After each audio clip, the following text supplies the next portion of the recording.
So good morning, good afternoon, and good evening to everyone. It's good to see you all.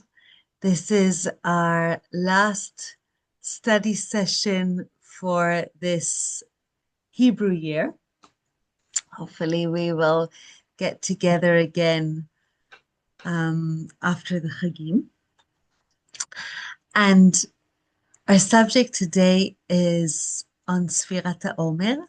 And we thought it would be lovely, although we are on different days of the Omer, for us it's evening and we're starting the new day. And for some of you, it's still morning and afternoon. But we thought it would be a very nice way to start. So we will start with the blessing of the Omer, and then we'll begin our study. Baruch ata, well, actually we should start with הנני מוכן ומזומן, הנני מוכן ומזומן, הנני מוכן ומזומן, לקיים מצוות עשה, עשה לקיים מצוות עשה, כמו שכתוב בתורה, הנני מוכנה ומזומנת, כמו שכתוב בתורה, הנני מוכנה ומזומנת, וספרתם לכם במחרת השבת, הנני מוכן ומזומן, מיום אביכם את עומר התנופה, 7 שבתות תמימות תהיינה. ברוך אתה אדוני אלוהינו מלך העולם, אשר קדישנו במצוותיו וציוונו על ספירת העומר. אמן. אמן. בתום 32 יום, שהם 4 שבועות ו4 ימים לעומר. למנצח בנגינות מזמור שיר, אלוהים יחוננו ויברכנו, יאר פניו איתנו סלע, לדעת בארץ דרכיך בכל גויים ישועתך, דוך העמים אלוהים יודוך העמים כולם, שמחו ומנו לאומים כי תשפוט עמים מישור, אלוהים בארץ תנחם סלע, יודוך העמים אלוהים יודוך העמים כולם, ארץ נתנה יבולה, וכנו אלוהים אלוהינו יברכנו אלוהים ויראו אותו כל אפסי ארץ. So we thought it was lovely that here in Israel, it's now 32 for the Omer, which is also Gematria for heart. So it's lovely to have our hearts together as we start. Lev is 32. We will speak today about how this process of counting the Omer is there to help us to become a process of connecting to the heart of ourselves and to the heart of one another. And during this period, counting from Pesach to Shavuot, from the beginning of the harvest till the end of the harvest, from coming out of Egypt until we receive the Torah, there are customs of mourning that developed over the years. It seems that during we have the well-known passage in the Talmud in Yevamot that there was a plague or something happened between the time from Pesach to Atzeret, that the Talmud understands as Shavuot, and the children, the disciples of Rabbi Akiva were dying. And there is a custom in the Geonim during the Geonic period, around, we could say, the 9th, 10th century, between 8th and 10th century, where people didn't get married at this period of time. Later on, these ideas are connected, that actually maybe as a result of this passage in the Talmud, people are not getting married, and other forms and customs developed, mourning customs such as not cutting one's hair, and not shaving is part of that. And this also developed as a result of the Crusades, but we see different customs of mourning in different places. And we thought that this is a very powerful way to touch upon differences of reality, but also sharing common stories. This year, as a result of the war with Iran, the Chief Rabbinate of Israel actually has allowed more leniency in the times of people getting married during the Omer. So here also is an example of how we have a past reality and customs that develop, but also how they change, expressing the realities that we live in today.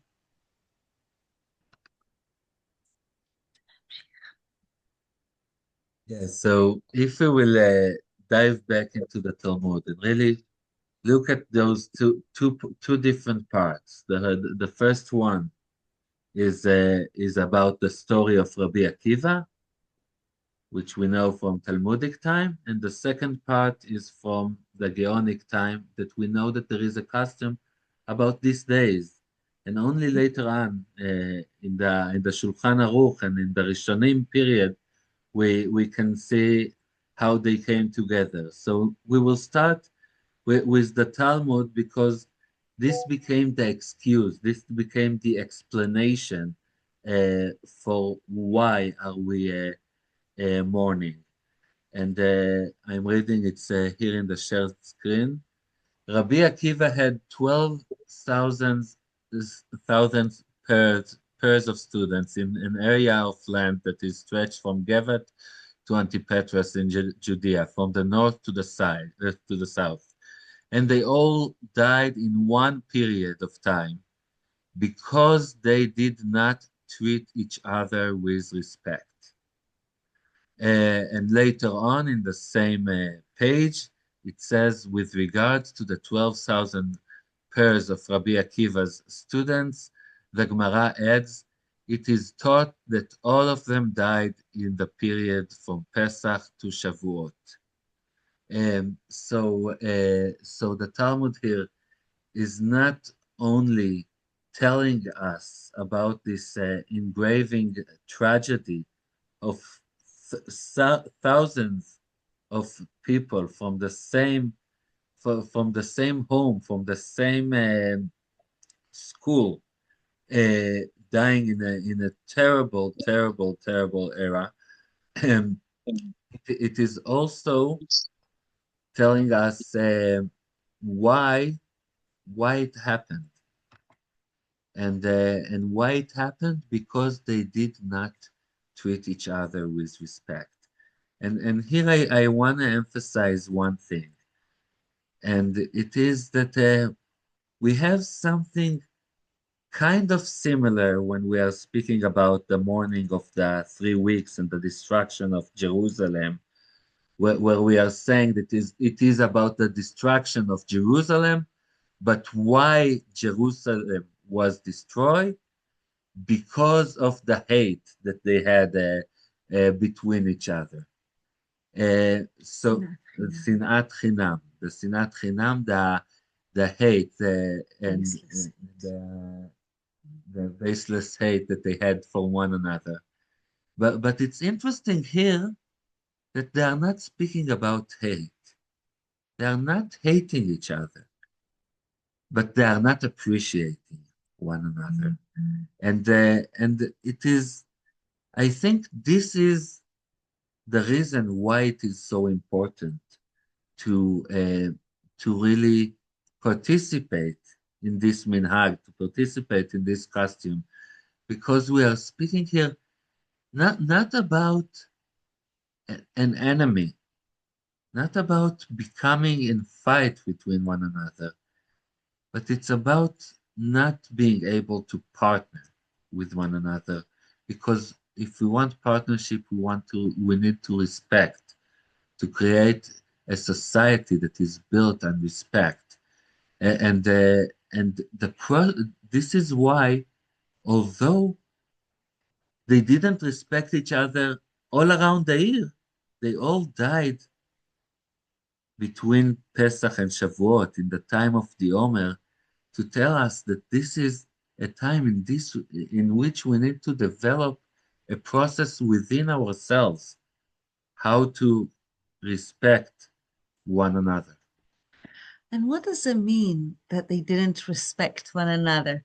Because not to respect can mean many things, and it can mean different things to different people. And we wanted to share with you a few ideas on what does that actually mean. And then in the small groups, we would love for you to also expand on that. And how do you understand the idea of respect or disrespect? So the Maharal of Prague, in his Parshanut Netivot Olam, says that scholars of Torah are supposed to represent the idea of unity within a diversity of opinions. As we know, the well-known saying that there are 70 faces of the Torah, there are endless ways to understand the Torah, and a scholar is someone that's supposed to be able to hold an idea of many facets together with an understanding of unity. But when each person is insisting on their own view without allowing space for one another, it becomes a violation of honor, and it becomes a violation. The Maharal of Prague is a violation both of the honor of the other person, and it violates the honor of the Torah as something that can actually be understood in many ways, but has the ability to be whole as well.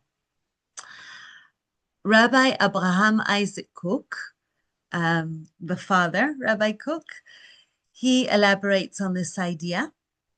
And he says that love of Israel and respect for all human beings are a condition for the divine presence resting among us. So if Torah scholars, if Talmidei Chachamim, and if people that see the Torah as part and parcel of their lives do not respect one another, they are harming not only the other person, but also the Torah that they are studying. As we know in Masechet Ta'anit, says that the Torah can be either an elixir of life or an elixir of death. And this depends on the person themselves that is studying the Torah and how the glasses that that person is wearing, how they understand the Torah and what do they bring into the world, an elixir of life or an elixir of death. So the Shem Shmuel, who was a Hasidic Rebbe of a Hasidut named Sochachov, have an interesting angle about what does it mean not to respect one another when he speaks about the students of Rabbi Akiva. And he says that they did not treat each other with respect means that as individuals, they did not grant honor to one another because they saw themselves as part of the collective. The Shem Shmuel explained that while there is a concept of the community of Israel, there is also a deep importance to each individual. So he gave us example that the hand does not appreciate what the leg is doing because they are both part of the same body. So it's not about appreciating one over the other. It's knowing that both of them have the same project of functioning the body. So this is how he portrayed the earlier Bet Midrash of Rabbi Akiva. They led to take one another for granted, to say that they are all just part of a greater call, of a greater program, not identifying the importance of each individual.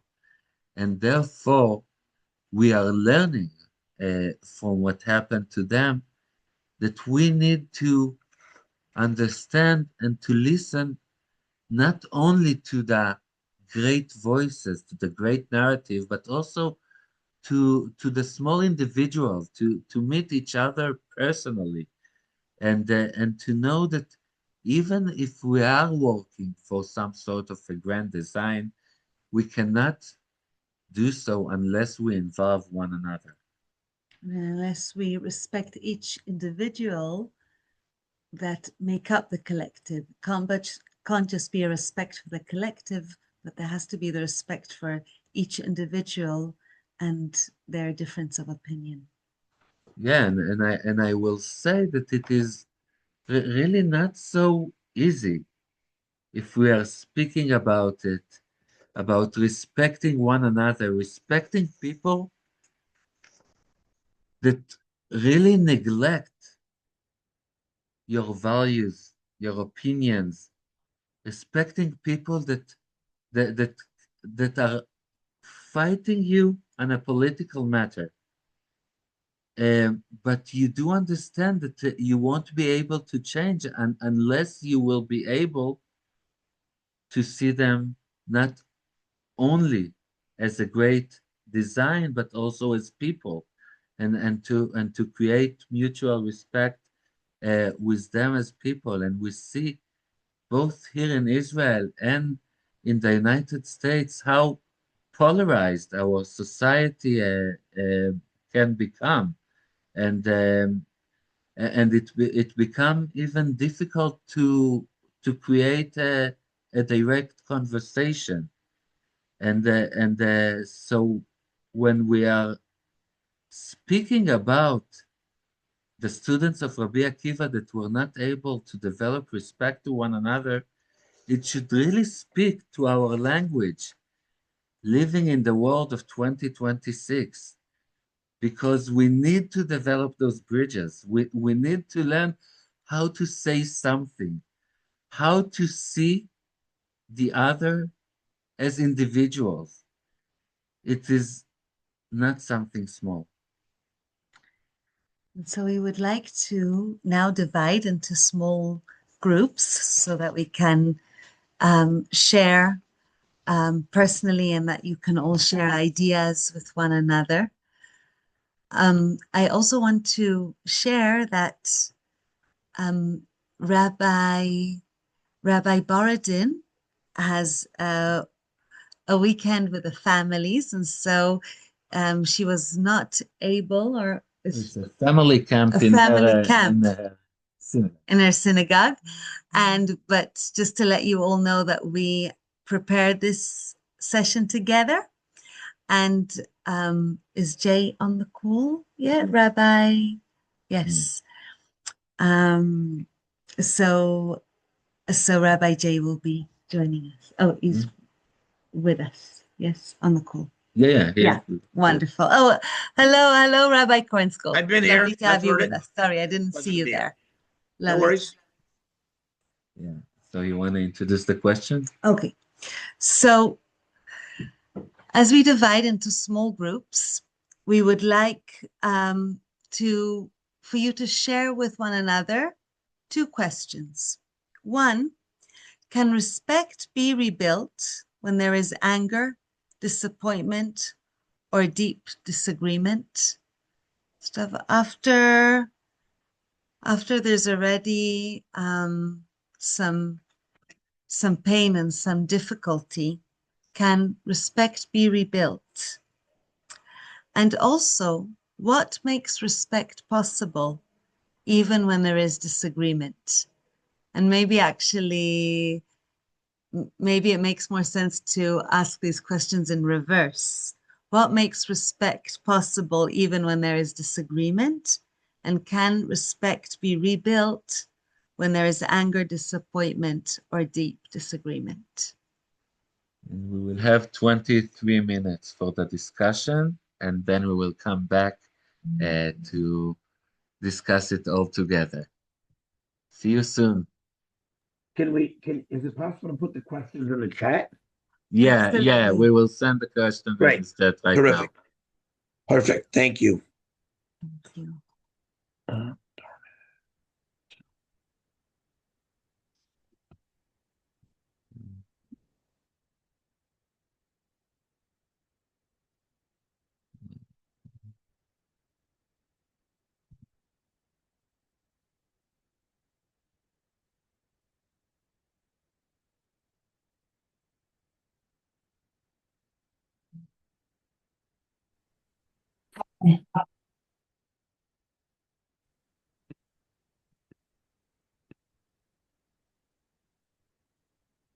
So we hope you had a good conversation. And now we will move to New Jersey to Rabbi J that will continue the discussion. Thank you. How many groups were there, just so I know? Two. Okay. That makes so I thought that it might be good for each of the groups to kind of maybe someone from the group want to summarize what went on in their group. That might be a good place to start. So anyone in the group I was in want to summarize?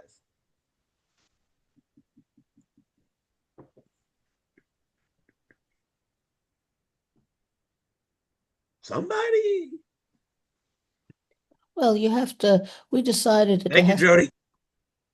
we decided that there has to be mutuality above all, that both sides have to be willing to enter into honest and open discussion.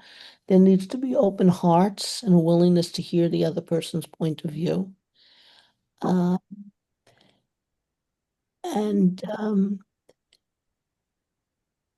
and that sometimes it's okay to disagree. You can agree to disagree, and then you can move on if you do it in a civilized manner. So happy to have anyone else from the group amplify that. Well, I also would just add from the group that the idea that there is a way to bring it back, but you still have to have that mutual respect. And I think there was also definitely comment made about how hard it is to believe that this happened under Rabbi Akiva's watch. He doesn't seem like the one. Now, I know that there are other stories that this was about a war and all that. But we're going to go by what we said. It's just that hard to believe because it's not like he's not known. It's not like who he is. And so how does that actually happen? What about in the second group? Somebody want to take a crack? Well, I'll speak briefly that one of the focuses of our group was about, first of all, a provocative question about Rabbi Akiva, that he, it's that Rabbi Akiva was actually, why did this happen under his watch is kind of the question, was it his fault, in other words, right, that there was this hatred that came along? But we also focused on today, we talked about the Lag Omer celebrations that are coming up and how they've been canceled, and yet how tens of thousands of people are going to go anyway, and what's going on there, the lack of respect. And we talked about the word kavod specifically, which I thought was a great thing to focus on. Nice. Other thoughts from either group to add to what has already been said? I mean, the other thing I would just add is I think there's also a feeling that social media, internet, all those kind of things have contributed to this lack of respect. And I gave the example just as a political end of Ronald Reagan and Tip O'Neill, who were big enemies in the 80s, probably before, but yet they figured out ways that they have to work together to make things happen. That does not go on anymore. I don't think it goes on in the United States. It doesn't go on in Israel. It's just everyone's kind of in their own corner and nobody wants to kind of give. No, it's fine. I wouldn't be so pessimistic about the situation in Israel. I think, as you've seen just recently, the new coalition between Bennett and Lapid, people of very different backgrounds are capable of actually working together. And I think we have real chances that people within our Knesset are less fractious than the Senate and Congress. So in that way, I'll give you that. I'll give you that. I think it's fair to say it's not happening here. Yeah, I just like that. I felt uncomfortable with one part of the discussion that we're looking. The plague happened to Rabbi Akiva's children, and we're looking for a cause of that. Of course, I think theologically we don't believe it. That we don't believe in Mida Keneged Mida anymore. Things happen, and it's not caused by good or bad deeds. We just so in that way, as a Masorti Jew, what the Talmud says, I think I feel uncomfortable with that. I just don't believe it. Right. Well, so I guess the problem is if it was an issue, I think the problem becomes if it was an issue of respect that they didn't have, then the question is, could he, and we don't know, but could he have done something or suggested something or pushed something to ensure that that would not happen? I don't know.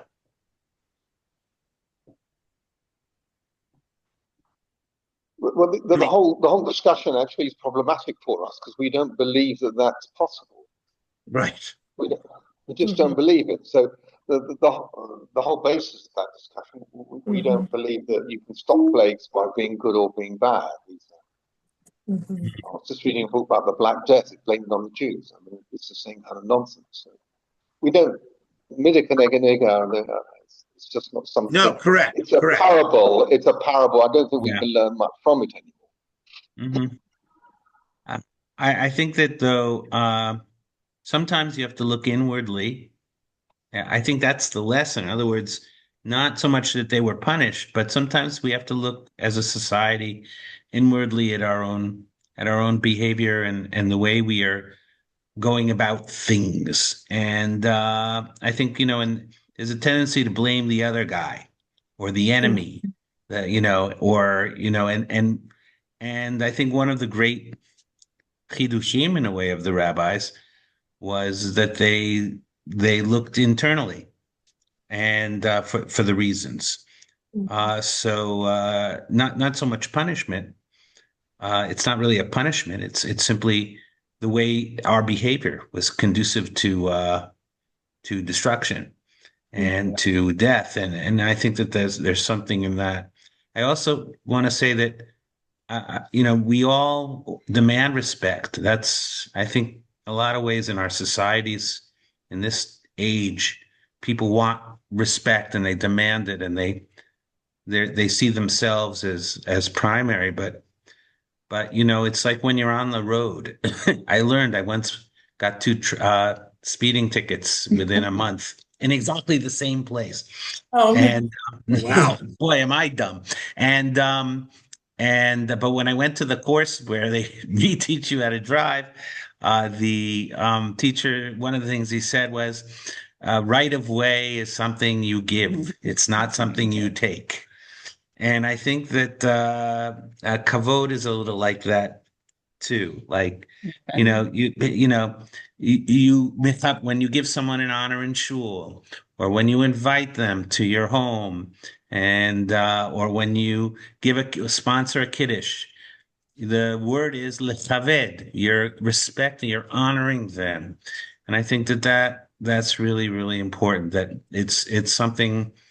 It's completely something you have to give, and give out of your own will. And then maybe somewhere out there we can start to respect. If we start doing that, we can start to restore respect. And so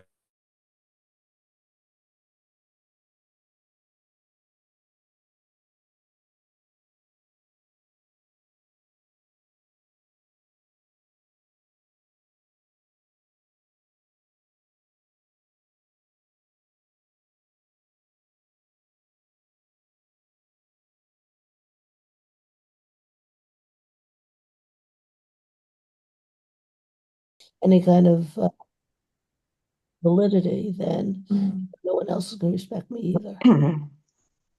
I had a thought about, our question about Rabbi Akiva and what's his responsibility and as a leader. And I really do put a lot of stock in leaders, but I think it's also important to think about how in a group, like a small group or in a country, we all have leadership responsibility.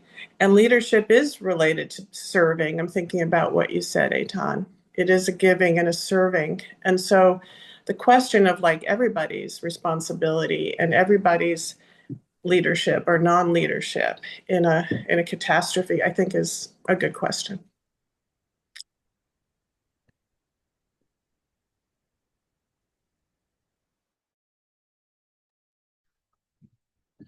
So, one more thing that I want to add about Rabbi Akiva, and we can do a whole meeting just about it, is I that think we lost them.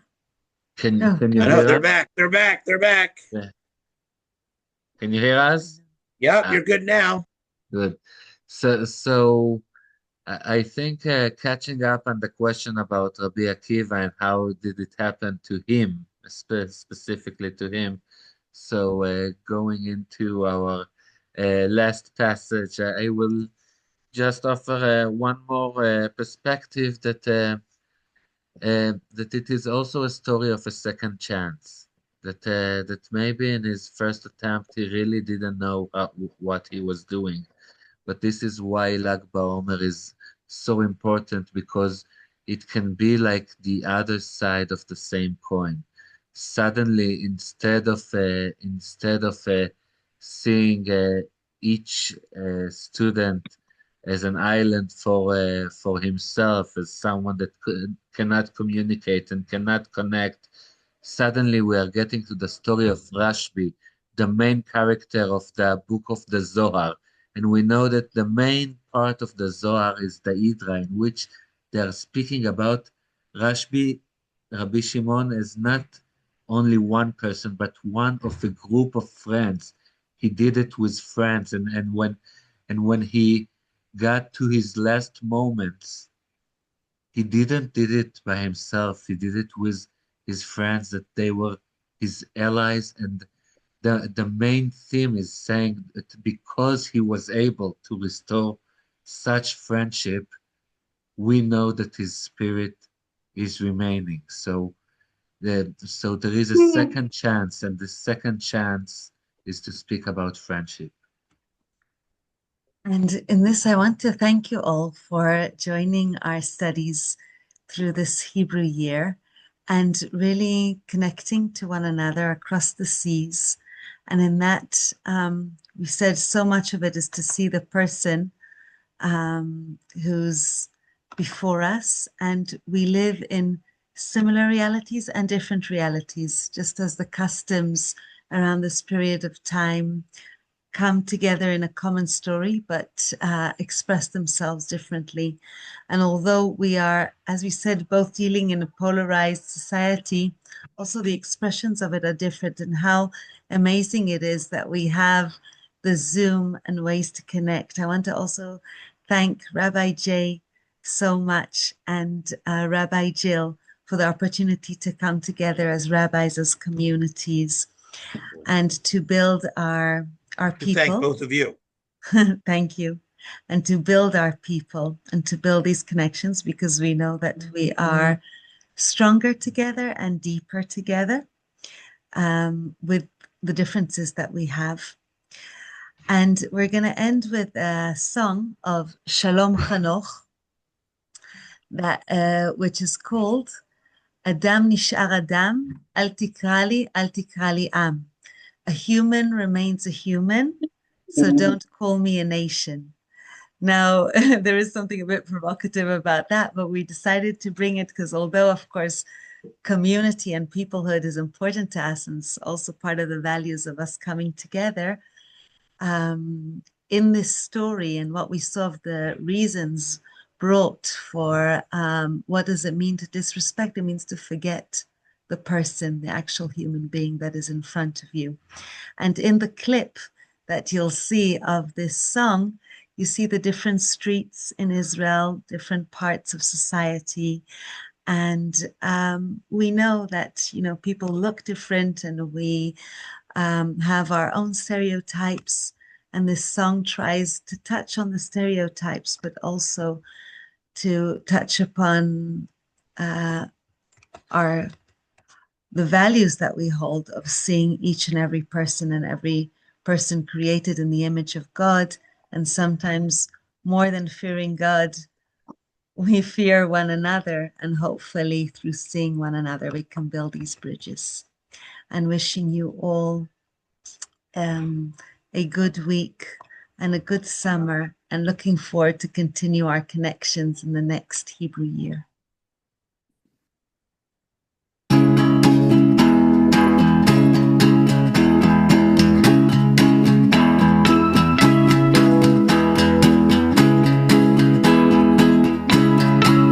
אם אתה עובר אצלנו בשכונה, תראה שם על הקיר כתובת ישנה, ישמור אותי האל מפני האמונה.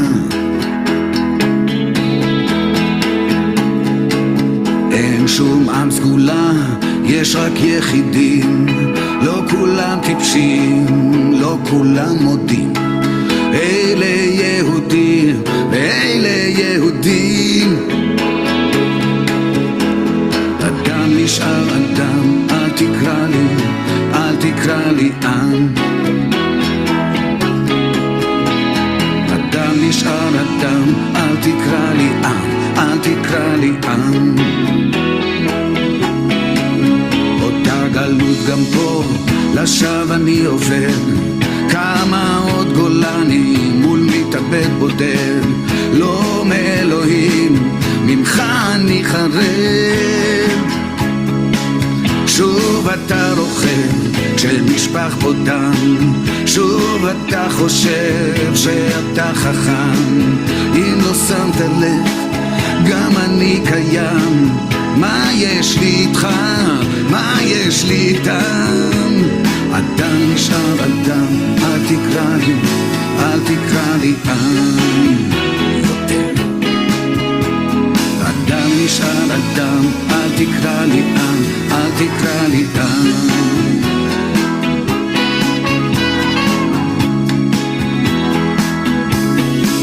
כשפרחים פורחים וילדים שמחים ואויבים מפעם הם היום אחים, הגיבורים נחים והגבולות פתוחים, השיירה עוברת והכלבים נובחים.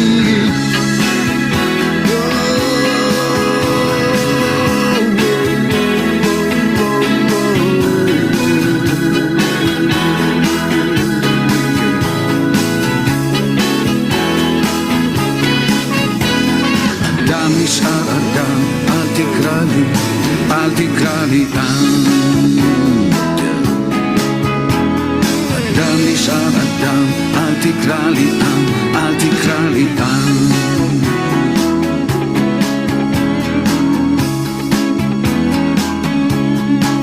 אם אתה עובר אצלנו בשכונה, תראה שם על הקיר כתובת ישנה, גם המציאות זקוקה להגנה, ישמור אותי האל מפני האמונה. אדם נשאר אדם, אל תקרא לי, אל תקרא לי עם. אדם נשאר אדם, אל תקרא לי עם, אל תקרא לי עם. אדם נשאר אדם, אל תקרא לי, אל תקרא לי עם.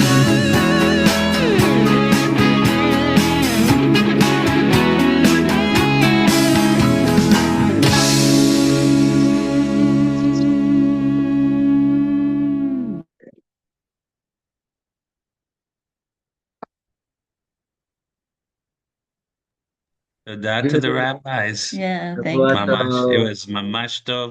שבוע Bye. טוב to everyone. Thank you, everyone. Thank Thank you you all. all. Thanks, Besel everybody. Happy Lag BaOmer. Happy Lag BaOmer. Bye.